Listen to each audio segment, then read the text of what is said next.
Դեղ ասեք այնտեղ էլ կանգնենք, էլի։ Սեյրան Մուշեղից հիմա մի քիչ խառնվել է իրար տոնը, հիշատակի օրը, հատկապես ողբերգական իրադարձություններից հետո, պատերազմի պարտությունից հետո։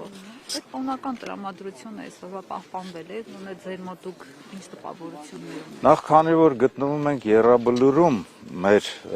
խոնարհումն ենք արտահայտում հայ ժողովրդի նորագույն պատմություն կերտող մեր բոլոր անձավակներին, ովքեր իրենց կյանքն են տվել, ովքեր որ մեծ ավանդ ունեն հայկական բանակի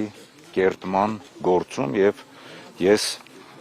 մեր ժողովրդին շնորհավորում եմ հայկական բանակի կազմավորման կապակցությամբ եւ ցանկանում եմ հաջողություններ, իհարկե այսօր տոնակատարությունները այն մեծ շուքով եւ այն տրամադրությամբ չեն նշվում, ինչպես նախկինում էինք նշվում, որովհետեւ մենք 44 օրյա պատերազմի ընթացքում պարտություն ենք կրել, այնուհետև անհաջողություններ են բազմաթիվ եղել, Արցախն ենք կորցրել, բայց այնուամենայնիվ ես գտնում եմ, որ հայկական բանակը այն կառույցն է, որը որ պատշաճ ուշադրության պայմաններում առաջինը կարող է վերականգնել, առաջինը կարող է շտկել իր ողնաշարը եւ ի վերջո մեր ժողովուրդը ակնկալում է, որ հայկական բանակը պետք է լինի նրա անվտանգության երաշխավորը եւ հայկական բանակը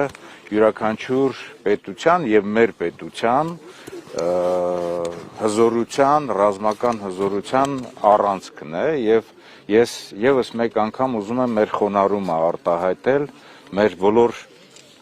այն զավակներին սպարապետի գլխավորության, որովհետև Եռաբլուրում են գտնվում, այսօրը յուրովի նաև հաշվետվությունը մեր բոլոր այն մարտական ընկերներին, որոնք որ բոլոր ժամանակների, բոլոր պատերազմների, բոլոր այսպես բախումների արդյունքում են իրենց կյանքը տվել մեր հայրենիքին եւ յուրաքանչյուր օր, յուրաքանչյուր տոնակատարություն է մեր համար պարտք գալ եւ մեր հարգանքի տուրքը մատուցել մեր բոլոր զավակներին։ Նիկոլ Փաշինյանի այսօրվա ուղերձը կարդացել եք, այնտեղ ասում է, որ զենքերը ձեռք բերվել բանակի կրճատումից է խոսացել, նաեւ ծրագրերից, որոնք իրականացում են եւ ասում է, որ ըստ էության արվել է այնքան բան, ինչքան նախկինում չի արվել, նաեւ ասել է թե ինչի օրինակ 2018-ին 19-ին զենք ձեռք չի բերվել, որովհետեւ չի կարծել, որ դրանք կծառայեն բացառապես Հայաստանի ինքնիշխանությանը եւ տարածքային այլ նկրտումներ չեն լինի։ Գիտեք, այս տոնական օրը խոսել բանակին եւ նաեւ քննադատություն ասել բանակի մասին ես չէի ցանկանա, բայց ասեմ հետեւյալը, որ ես չեմ կարդացել Նիկոլ Փաշինյանի ուղերձը, որովհետեւ չեմ կարծում, թե նա ամբողջությամբ արտահայտում է այն իրականությունը, որը որ այսօր կա։ Հայկական բանակը ձևավորվել է Հայաստանի Հանրապետության անկախության, Արցախի համար ազատության պատերազմական գործողություններին զուգահեռ հայկական բանակը ձևավորվել է զրոյից, ոչ մեկ կասկած չունի, չէ, որ այն զրոյից է ձևավորվել եւ մեծ չարչարանքի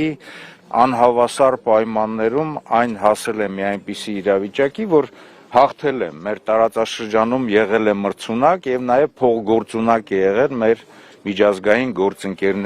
գործընկերների հետ։ Բայց ասեմ հետեւյալը, որ հայկական բանակը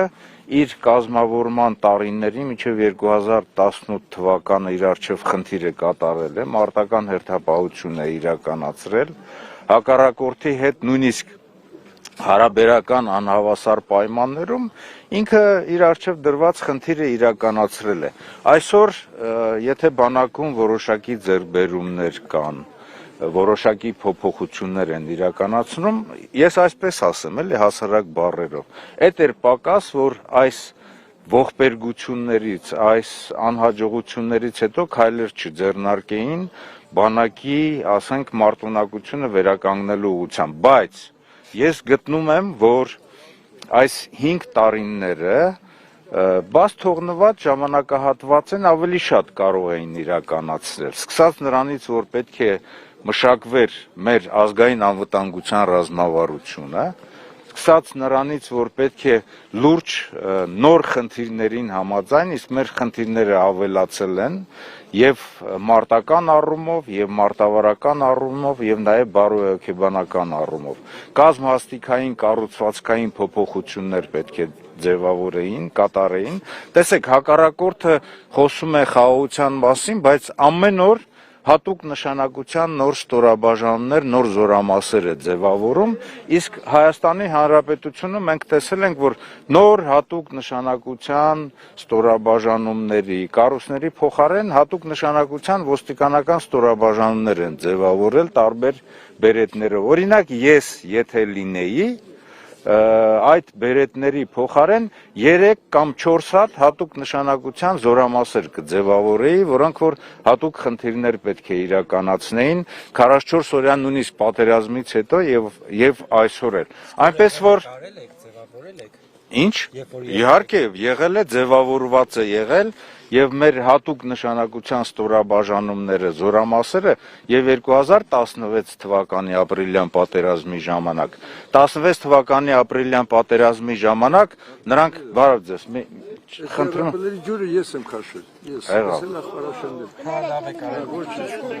ուղիղ եթերում ենք էլի հարցազրույցը հա շնորհավորում եմ շնորհակալ եմ ձեր կատարած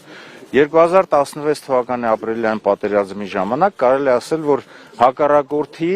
Յաշմա կոչված հատուկ նշանակության բրիգադան հիմնահատակ ոչնչացվել է այն երկու ուղղություններով, որոնք որ նրանք հարձակվել են։ Այսօր սպառազինությունների ձեռքբերման հետ մեկտեղ, որ Նիկոլ Փաշինյանը ասում է, լավ կլիներ, որ այդ սպառազինությունը շարք կանգնվեր, յուրացվեր։ Իսկ դա կարող է արտահայտել ոչ թե հասարակ ժողովրդին տանենք կանգնած այս սպառազինությունը ցույց տանք, այլ դա կարող է արտահայտվել ստորաբաժանումների ներդաշնակմամբ, դաշտային վարժվածությամբ եւ խոշոր զորավարժություններով, որոնք որ իրենք պետք է ցույց տան զինուշ ծրագրով եւ նաեւ կարող է արտահայտվել զորահանդեսներով, որ իրենք պետք է կազմակերպեն։ Անանյան տեսեք, իթիվս այլ քննադատություններ դուք էլ վստահաբար լսել եք ազգային ժողովում են հնչել, որ ասում են օրինակ նախկին գործող իշխանության ներկայացուցիչներն ովքեր ծառայել են, ասում են ձեր ժամանակ մայկատրոսիկ չեն ունեցել։ Եկեք գիտեք բանակի գործունեությունը չիջեցնենք այդքան ցածր մակարդակի ամեն ինչ էլ ունեցել են բանակը համալրված է եղել նույնիսկ թերությունների հետ մեկտեղ, որովհետև եւ թերություններ եւ սխալներ ունեցել են, ես էլ անձամբ ունեցել եմ սխալներ, բազմաթիվ սխալներ, բայց մենք ձգտել ենք, աշխատել ենք եւ վերականգնել ենք, բայց նույնիսկ այդ կարճ ժամանակահատվածում ձևավորված բանակը իր արժեվ դրված խնդիրը կատարել է։ Գիտեք, մենք այս վիճակում ենք 44 օրյա պատերազմի պարտությունից հետո, ձեզ ասեմ, բայց 44 օրյա պատերազմում պատշաճ կառավարման, պատշաճ ուշադրության, ռազմական գործողությունների թատերաբեմը լուրջ ուսումնասիրելու եւ լուրջ որոշումներ ընդունելու պայմաններում հայկական բանակը, առավել եւս Արցախի պաշտպանության բանակը ի վիճակի է եղել իր արժեվ դրված խնդիրը իրականացնելու։ Նիկոլ Փաշինյանը բայց այսօր մեղադրանքներ էր հնչեցնում ՀԱՊԿ-ի վերաբերյալ, նաեւ նշելով, որ ժամանակին միջազգային գործընկերները զենք չեն վաճառել, որովհետեւ ասում էին հասու կդառնա ՀԱՊԿ-ին, ինչպես նաեւ որ դա տեղակայվի Հայաստանի Հանրապետության սուվերեն տարածքներից դուրս, նաև ձեռքբերում էր համարել Պրահայում ձեռքբերված համաձայնությունը եւ ՀԱՊԿ-ին անդամակցությունը սառեցնել է եւ նշել, որ դա շարունակվելու է։ Մեր նման երկրներում, մեր տարածաշրջանում առկա փխրուն անվտանգության միջավայրի, արտաքին եւ ներքին սպառնալիքների պայմաններում մեր նման երկրները կարող են իրենց անվտանգությունն ապահովել ոչ միայնակ իրենց ազգային երաշխիքների ձևավորման, բանակի հզորացմամբ, այլ նաև պարտադիր կերպով հավաքական անվտանգության, դաշնակցային հարաբերությունների պայմաններում։ ՀԱՊԿ-ի հետ հարաբերությունները փչացրել է այսօրվա իշխանությունը Նիկոլ Փաշինյանը, երբ որ ինքը փորձել է ՀԱՊԿ-ի գլխավոր քարտուղարին ձերբակալել,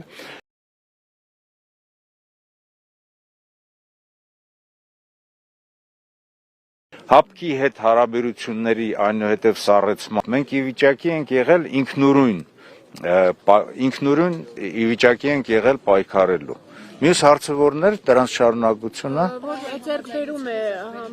համարել, որ հապկին անդամակցությունը սառեցվել է եւ Պրահայում ձեռքբերված Ադրբեջանի հետ միմյանց տարածքային ամբողջականությունը ճանաչել։ Գիտեք, Պրագայում ձեռքբերված համաձայնությունը մեր խայտարակությունն է, երբ որ Հայաստանի Հանրապետության նախագահան տարիներով մեր նորագույն պատմության ընթացքում տարիներով ձեռքբերված բանակցային փորձը, բանակցային ներուժը եւ Արցախի համար մղվող պայքարը զրոյացրել է, ճանաչելով Ադրբեջանի տարածքային ամբողջականությունը, ընդ որում ինքը ճանաչել է նաեւ չափերով, ընդ որում Արցախը ներառյալ։ Այնինչ մեր նորագույն պատմության ընթացքում սրբություն է եղել Արցախի անկախության, Արցախի ինքնորոշման համար տարվող մեր գործունեությունը։ Եվ գիտեք, երբ որ խնդիրներ կան դաշնակցային, գործընկերային հարաբերությունների մեջ, այդ խնդիրներից ոչ թե պետք է խռովել, այստեղ երեխայական մակարդակի չպետք է լինեն միջպետական, գործընկերային եւ դաշնակցային հարաբերությունները, այլ պետք է գրագետ կերպով ընտրել հմուտ արտաքին քաղաքականության մարտավարություն եւ լուծել այդ բոլոր խնդիրները։ Այնպես որ հիմնական մեղավորը այս իրավիճակի ինքը հենց Նիկոլ Փաշինյանն է։ Շնորհակալություն։ Շնորհակալություն։ Ես մեկ հարց ունեմ։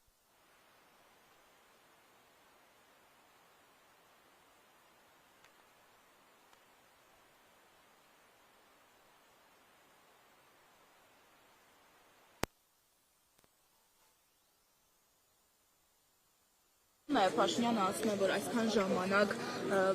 որ ասում է, որ եթե բանակը թույլ է, ուրեմն հավելյալ առիթ է ստեղծվում, որ մեզ վրա հարձակվեն, պատերազմներ լինեն մեր երկրում։ Այսինքն այստեղ ինչ որ միտում տեսնում եք, ստացվում է, որ 2020-ին, 16-ին եւ դրանից առաջ մեր բանակը թույլ է եղել, որ մեր վրա հարձակվել է Ադրբեջանը։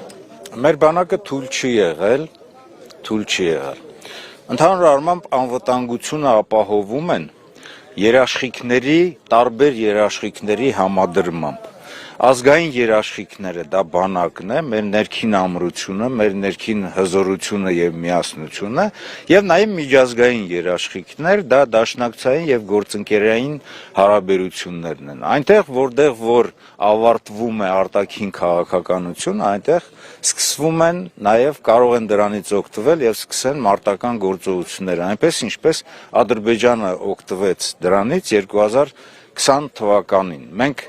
երկարատև բանակցային գործընթացի փորձ ենք ունեցել, երկարատև բանակցային գործընթացի ներուժ ենք